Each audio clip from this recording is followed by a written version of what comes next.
El 11 de marzo de 1990, el país fue testigo de un hecho histórico que marcó el rumbo de la democracia de Colombia. Estudiantes de universidades públicas y privadas, junto a profesores, impulsaron el cambio hacia una nueva constitución. Mi nombre es Claudia Gisette Devia y les hablaremos de la séptima papeleta en 1990 con respecto a las transformaciones del Estado colombiano desde la segunda mitad del siglo XX hasta el siglo XXI. Ana Balbuena y soy estudiante de tercer semestre de Trabajo Social.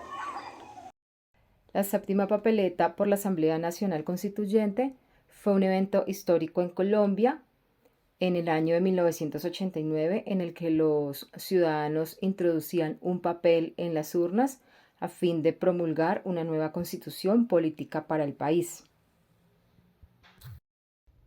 Este proceso de transformación nace en 1989 en la ciudad de Bogotá, en un contexto violento precedido por el asesinato de líderes políticos como lo fueron Bernardo Jaramillo, Jaime Pardo, candidato por el partido de la Unión Patriótica, y Luis Carlos Galán, asesinado el 18 de agosto de 1989, entre otros candidatos, sumado al asesinato de jueces, magistrados, comandantes y Policía Nacional desde la década de los 70. A varias personas cómo vivía la política en esa época. ¿Qué recuerda usted de la política de nuestro país? Me acuerdo de las cosas tristes como fue la muerte de Luis Carlos Galán Sarmiento, que fue en Soacha, en un evento político que él tenía. Lo asesinaron en la población de Soacha. Si no estoy mal, lo asesinaron el 19 de agosto del año 1985. Que fue una situación terrible y crítica para nuestro país, Colombia. Y así vivíamos peleando por eso, porque ya eso es lo que recuerdo de Galán, del jefe guerrillero que mataron en un aeropuerto. Y ya esas cositas de niña no recuerdo mucho más.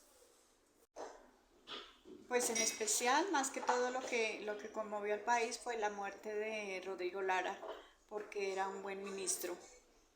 Y algo otras cosas que recuerdo fue cuando mataron a Pizarro, porque a él lo mataron dentro de un avión, iba a un viaje para Cartagena, para la costa, si no estoy mal, y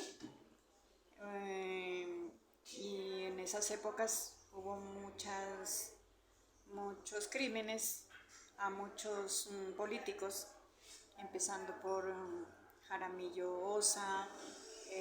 ¿Qué cambios trajo la Constitución de 1991? Bueno, mi nombre es Ana María Lazo, soy abogada de profesión, especialista en defensa de los derechos humanos. El cambio más grande que trajo la Constitución de 1991 es que es una constitución basada en los derechos fundamentales y los derechos constitucionales, por lo cual creó una gran corte, que es la Corte Constitucional, que es la encargada de velar por la protección de los derechos fundamentales, ya no solamente los derechos que se encuentran en la ley, sino también los derechos que están protegidos internacionalmente y pues, etcétera. La Constitución de 1991 trajo también consigo entes diferentes de investigación judicial y administrativa. Ya no nos basábamos únicamente en la Corte Suprema de Justicia, sino también existió la Fiscalía General de la Nación, la división de poderes con nuevos juzgados, lo cual permitió que el pueblo colombiano se sintiera más satisfecho con la investigación de crímenes que pues antiguamente se creía que quedaban en la impunidad. También la Constitución de 1991 se declara al Estado colombiano como un Estado laico versus la Constitución del 86, que decía que el Estado colombiano es un Estado católico, y en el preámbulo se decía que en nombre de Dios y la Constitución pues se declaraban las normas. Y ya esta Constitución del 91 hace todo un cambio de modelo del Estado, ya somos un Estado social de derecho. Antiguamente Colombia era un Estado de derecho, es decir, basado únicamente en normas y leyes, y ya en la Constitución del 91 trae la dignidad humana como fundamento y núcleo de este modelo de Estado y pues de modelo constitucional que pues brinda una protección al bienestar general y a la dignidad humana. Hablaremos de la reforma de 1991. una historia en nuestro país donde la violencia hacia los grandes líderes políticos jóvenes que querían hacer una política distinta fueron asesinados uno a uno. También una época de violencia donde el narcotráfico empieza a coger una lucha armada, donde el que quisiera expresar sus ideales o su política eran asesinados. La gente quiere un cambio y por eso votan por la reforma en esas elecciones presidenciales. Esta reforma tuvo mucho cambio para nuestro país. Este movimiento fue la respuesta al fruto del fracaso y el cansancio de la intolerancia. Los estudiantes de Derecho usaban como estrategia el plebiscito, persiguiendo a los candidatos a fin de conseguir las firmas y hacer uso de la soberanía popular. Se convocó a las urnas bajo un pensamiento de universalidad y cambio.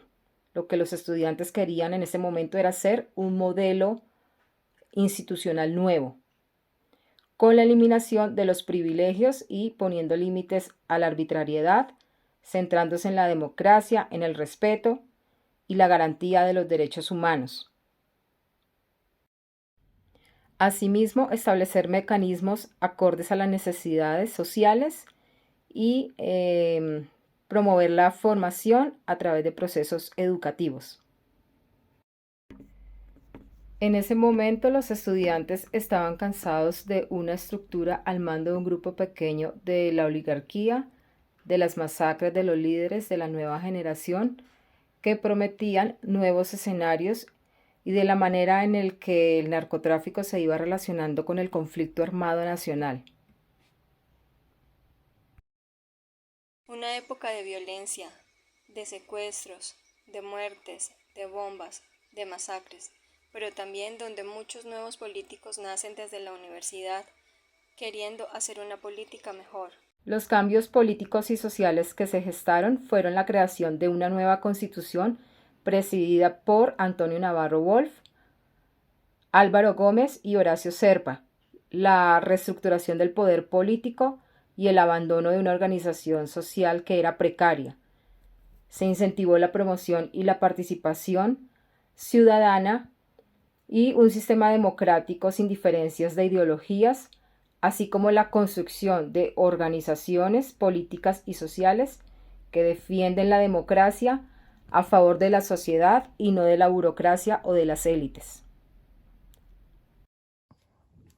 30 años después de la séptima papeleta, muchos de estos jóvenes que participaron en el movimiento universitario son ahora grandes políticos. Tenemos el ejemplo de quien fue nuestra alcaldesa Claudia López con un mensaje que le quiso dar a los jóvenes.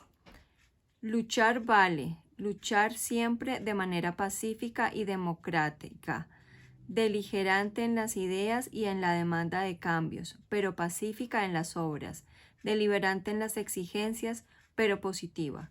Yo creo que esta es la gran elección desde entonces, que luchar vale, que la acción colectiva vale, que la acción pacífica es la que realmente logra cambios democráticos. La lucha y la unión es lo que de verdad hace que lleguemos a lograr una verdadera paz. Bueno, para finalizar, damos por concluido de la importancia de lo que tuvo la séptima papeleta, ya que se pudo reformar la Constitución y damos nuevas pautas para la Constitución de 1991. También el proceso de paz con el M-19. También es de notar de que participaron 70 diferentes personas de diferentes partidos políticos con nuevas ideas, con nuevas propuestas para poder lograr la paz que anhelamos tanto.